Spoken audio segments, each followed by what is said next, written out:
Selam arkadaşlar. Herkesi hoş gördük.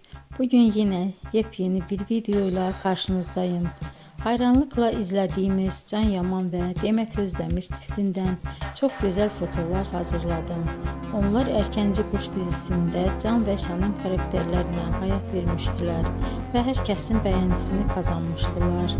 Biz de sizler için onların özel fotolarını hazırladık. Bu muhteşem videoların gelmesini istiyorsanız bol bol yorum yazın, kanala abone olun, sona kadar izleyin.